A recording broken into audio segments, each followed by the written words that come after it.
Okay, ladies and gents, hi.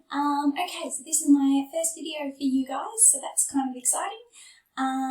So I'm looking forward to getting started. We're going to be looking particularly at film techniques with Edward Scissorhands, and I thought this was kind of a good way to get that information to you, and you can kind of speed it up and slow it down depending on what you need. So all right, let's get started. So we're looking at film techniques. Hopefully you've done a little bit of film techniques before, particularly last year you would have studied Remember the Titans, and you might have done a bit of film technique stuff there.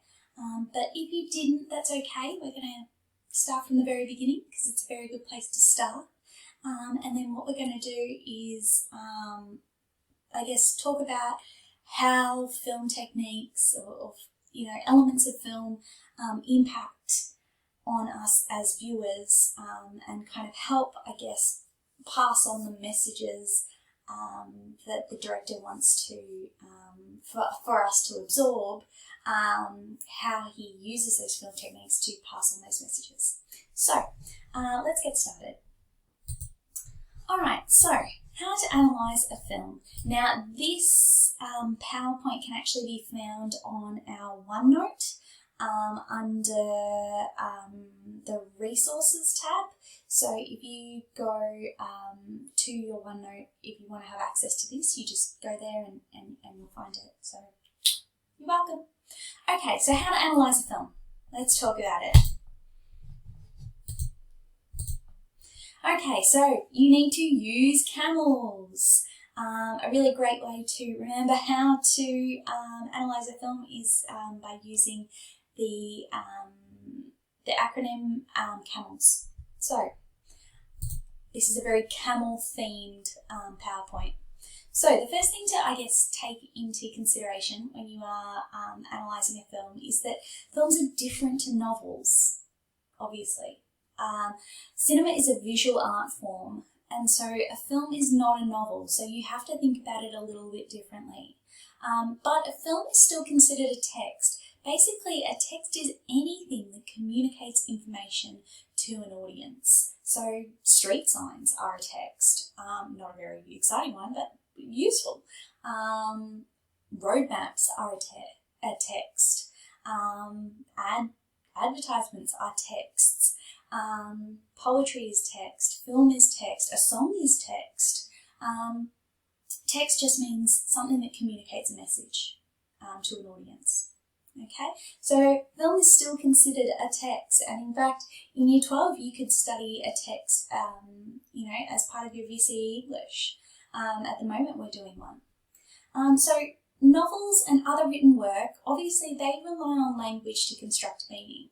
But the great thing is that film uses language, but it also uses visual elements like sound as well as language, which is usually, the language that we get in film is usually dialogue, and that's how they create meaning. So they use the visual stuff, the sound stuff, and the language stuff. So when you're studying a film, you've got to consider that everything that is presented on your screen is something to analyse, not just the words that are used. So you can't just talk about, he said this and then she said that and then he said this. You also need to talk about all the other things that are shown because it's all deliberate stuff. Everything in a film is included for a reason, so it's your job to analyse why. Why has he done these things? What is the reason? Okay? So the 6 elements of film that we use to analyse is 1, cinematography.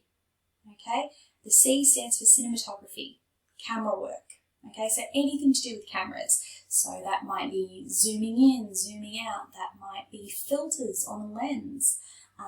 That might be the type of shot, the angle for the shot. Anything to do with cinematography, anything to do with the camera. A stands for actors and acting. So what actors do with their faces, what they do with their body language, and also the choice of specific actors to play the role. And with Edward Scissorhands, as you know, that was a very deliberate choice. So, you could reflect on that stuff. M stands for mise en scène, which is all the visual stuff, all the visual elements within the frame. So it could be costume, it could be sets, it could be props that are used, it could be, makeup, it could be, well, pretty much anything that you see on the set, basically. So that might even be like if they use like a smoke machine or like, anything that you can see is counted as mise en scène. So that's M. E stands for editing, which is the process of joining the shots together in a meaningful sequence. So, for instance, if they do like a montage, which is like lots of little scenes put together that show like a passing of time with music in the background, that would be considered editing. And then there's L for lighting. So maybe the amount of light or the absence of light or even the positioning of light. That is all stuff that's done deliberately and is worth analysing. And particularly in Edward Scissorhands, there's a lot of times where, people are in shadow or in light, and that kind of represents something. And then last but not least, we have sound. Now, we watched that little documentary the other day on Edward Scissorhands, and they talked a lot about the soundtrack and how important the soundtrack was.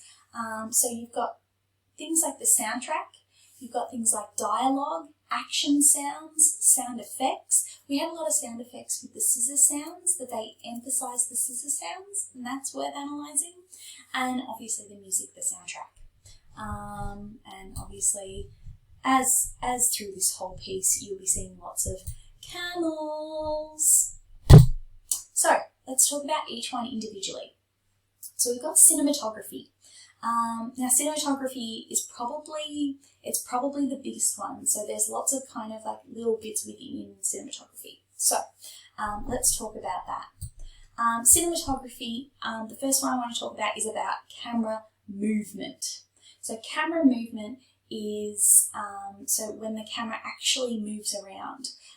The first one I would talk about is a pan. So a pan is where the camera moves horizontally from a fixed position. So the camera stays in one place, but it kind of looks around. It goes, or hang on, let me just do it now. Ready? I'm going to do a pan of where I'm sitting. Ready? Hang on. I'll start. I'm panning, I'm panning, I'm panning, I'm panning, I'm panning, I'm panning, I'm panning, I'm panning. And now I'm coming back from my pan, all the way back.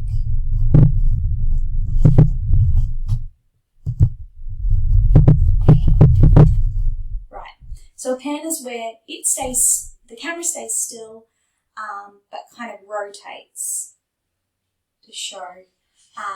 Usually it's either that we're following something that is moving, like I'm moving, so it's like,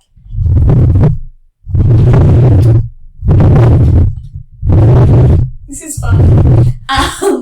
It's either moving to watch my movement or to gain the sense of the landscape, that it's like, whoa, look at all that land. The other camera movement that we often see is called a tilt, and that's where the camera moves vertically from a fixed position. So that would be like this.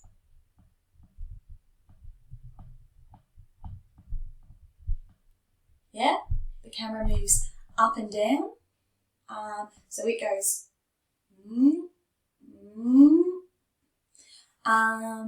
so that's a tilt, and that's often used to kind of follow a moving object. So say if you had like a rocket, you might go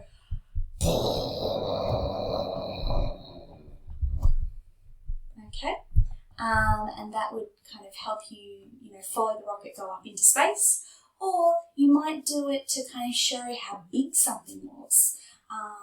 So say if they were looking at a mountain and you wanted to kind of have that feeling of going, oh my God, then you would use a tilt. The other one that we use a lot is called a tracking shot. And a tracking shot is where the whole camera moves. So a pan would be like that. A tracking shot would be like this. The actual camera would move. So like this, ready?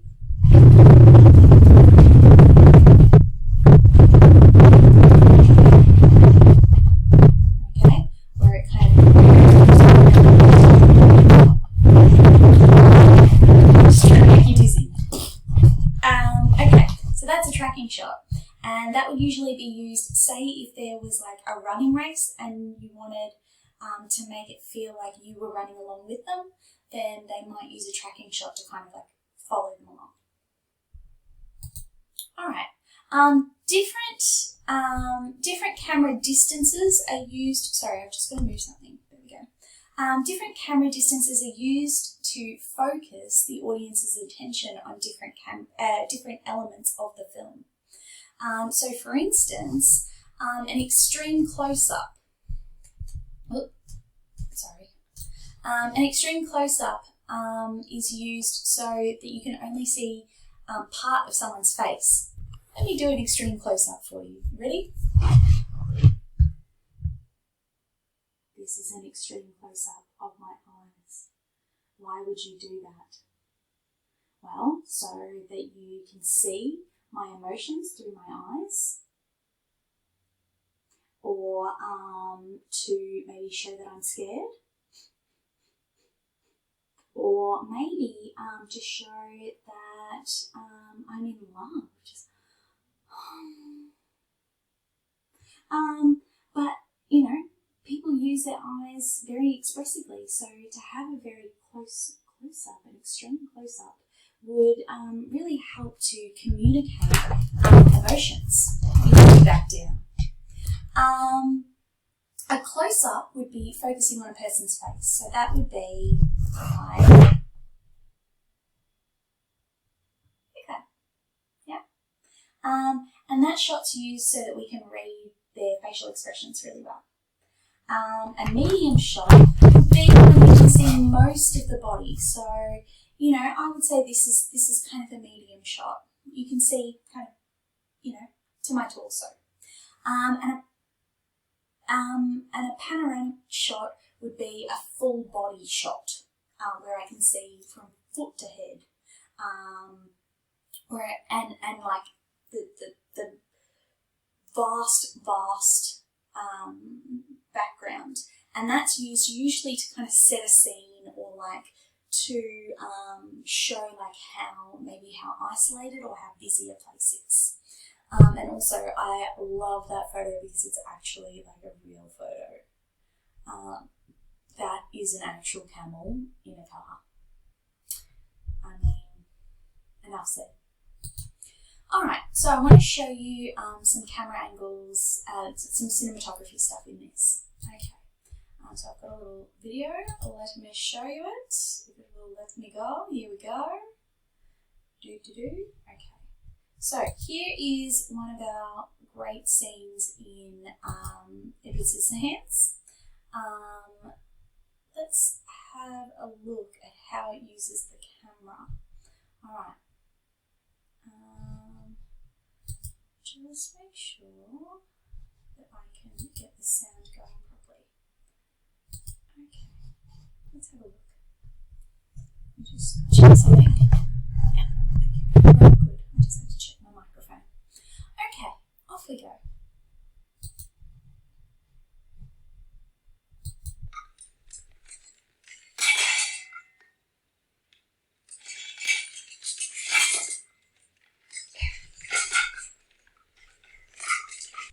Okay, so we're watching this scene. Sorry, I just had to fix something up. We're watching this scene and having a look at particularly the angle that we're being shown. Now, as you can see, we're actually in this scene, we're sitting in the position of Edward. We're Edward in this scene. And even there are moments where not only are we just sitting in front of Edward's plate, But we also see his kind of hands come out every now and then, and it really gives us a moment to kind of step inside Edward's shoes and walk around in them and feel what it would be like for him to be in this very odd position and feel like all the attention is on you, and it would be quite uncomfortable, particularly because you're in such a foreign environment. Camera angle is used in this case to make us feel like we are the character. Let's keep watching. Kevin, think how it would make you feel if somebody was staring at you. I wouldn't care. But I would. Don't do it. Well, this must be quite a change for you, right, Ed? Edward, dear. I think he prefers Edward. Oh, sure. So what have you been doing with yourself up there in that big old place? I bet the view must be spectacular, huh, Ed? Edward. Yes. No, I just... See all the way to the ocean, I bet, huh? Sometimes. Kevin.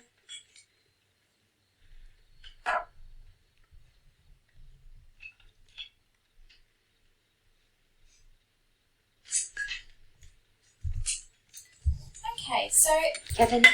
that's a really interesting moment camera-wise, because we get this kind of very slow zoom in on Edward, and he's balancing that pea on the two blades of the scissors, and then we're and by that, using that slow zoom in of the camera, what he's actually doing is building that feeling of suspense that we're like, oh, I wonder if he's going to get it, and then he misses, and we missed out. Okay, and I guess what it's doing there is obviously helping us feel Edward's emotions of missed it, but also I think it's showing us as well this world is not designed for someone like Edward. This world is not designed for people who are different. And there's no kind of accommodation for that difference. He's sitting there eating peas. Why would you feed Edward peas with a knife and fork? It's hard enough for people without, scissors for hands, as if he's going to be able to eat this meal. There's just very few things that he can successfully eat on this plate. That's, especially with the knife and fork. So those camera angles are used to accentuate that.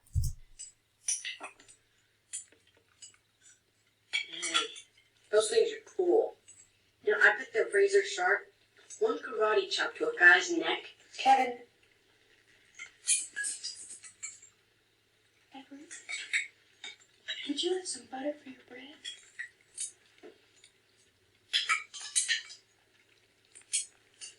Great.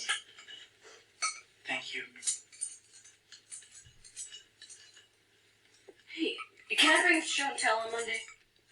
Kevin, I've had enough. Okay, so those shots are really interesting shots, because we get a shot of Kevin's face and how he's kind of like this ignorant, he's kind of got this ignorant, open mouth stare. And then we have that in comparison to Peg's face, who was getting really frustrated at his ignorance. And so, the balance of those two close-up shots really help us to understand, I guess, the two types of people that encounter Edward. All right. Stop. I don't need that. Okay. So that is camera angles and some examples of how camera angles actually communicate information. Now what I want to do is go back to our PowerPoint and have a look at the next one, A. Oh, sorry, no, my mistake. I'm still looking at camera angles, but I'm looking at particularly the angles, so not just the cinematography stuff about camera movement. Now I'm looking at camera angles. So you can have a few different camera angles, but these are kind of the main ones that are used in Hollywood films. That is a straight-on shot, So that would be like we are now, just like this straight on shot, where, we seem to be, at eye level or similar. And then we have a high angle shot, and that's when the camera looks down from high onto a character. So I'll give you an example. This would be high angle. Hi. So you are looking down on me. Okay? The reason you would use this is because it makes me look very small and very insignificant and vulnerable. Yeah, I look really vulnerable from this position. Like you could stamp on me like an ant. I really would like you not to, but that's okay. And then the other angle is a low angle, like this. This would be a low angle. And this is where you have the camera down low and you look up at someone. Now, the reason this would be used is to make you look more powerful, more strong, you look bigger, and you accentuate your double chins. But it makes a person look powerful and in control. And you might want to do that if you want to communicate that that the character that's being shown is powerful. So they're kind of the ones that we would use most often. I'm going to get out of this high angle one. The low angle. Hang on a minute. Plug you back in. So those kind of are the main shots that we see. Also, I love this. Just like take a photo of your kid while it's being eaten by a camel. Love it. That would probably be the smelliest place in the world, also inside a camel's mouth. They're not very pleasant creatures. All right. So I'm going to show you another clip, and we're going to walk through it together. Okay, so we're going to be watching this scene, and at first glance you think, okay, so it's just like a straight-on shot. But when you look at it carefully, you'll actually notice that we're on a slight low angle to look up at Edward. Now, the reason for that is obviously that, he's become this like dog stylist, extraordinaire, that he's actually very good at this. And so we're supposed to kind of see him in a position of, I guess, respect, that we're supposed to kind of value what he can do. And so Burton gives us this slight low angle to admire Edward at. Okay.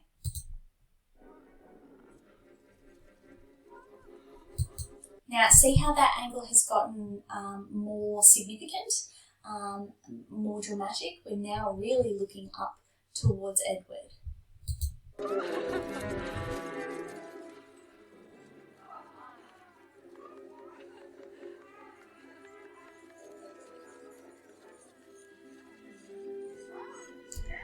The angle is also really good because we're watching all his facial expressions, aren't we? We can see how engrossed he is about doing this. We can see how passionate he feels about what he's doing. And so, the camera angle also helps us understand that this is something that he loves. He loves being able to do. He feels like, I guess, fulfilled by doing it, and that he feels a lot of creative passion about it.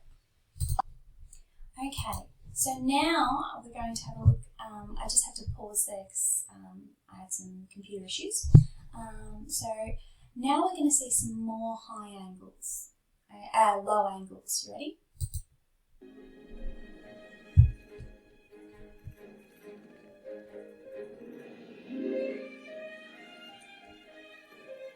Okay, see how we're on such a nice low angle with Edward?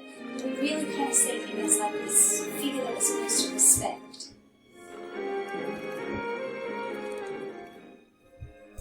So you notice that really high angle?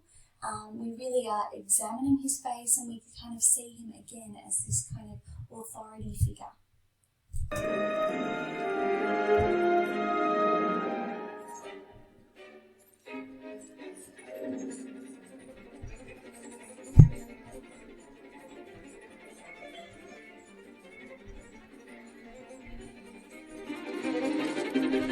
Okay, again we're seeing that passion, that like wholehearted focus. And we're also in that shot just beforehand, we're noticing that their attitudes towards this are very different. We're getting the comparison between Edward's face and the fact that he's seeing this as a purely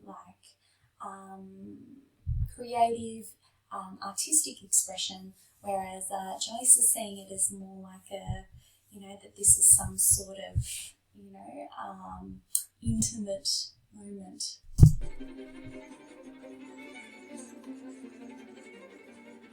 See how we get the comparison of the faces there?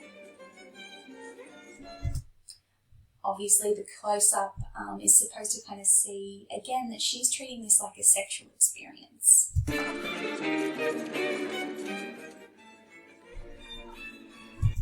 close-up of the toes doing the same thing, showing that she's kind of taking this experience out of context.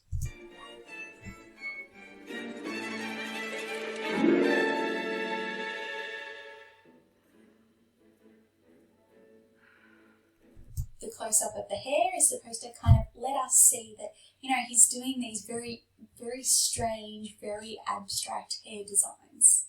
That was the single most thrilling experience of my whole life. I think the close-ups also with Joyce are supposed to really emphasize her, how gross she is in terms of so fake, the bright pink lips, the bright purple eyeshadow, the bright orange hair, so that we kind of see her as this kind of fake, too much woman. And obviously, the accessories and stuff, that all accentuates it. But by having those close-ups, we really get to observe her and go, she's fake. And then you compare her to the beauty of someone like Kim. There's not much competition, is there? So I guess that's another great reason that you would use close-ups, that you can see the makeup and you can see the face really clearly. All right, so I wanted to stop there for today. What I'm going to get you to do now is to head over to OneNote, and I've got a little bit of an activity there for you to have a go at doing some analysis yourself. I'll see you over there. Okay, bye. Have a good day.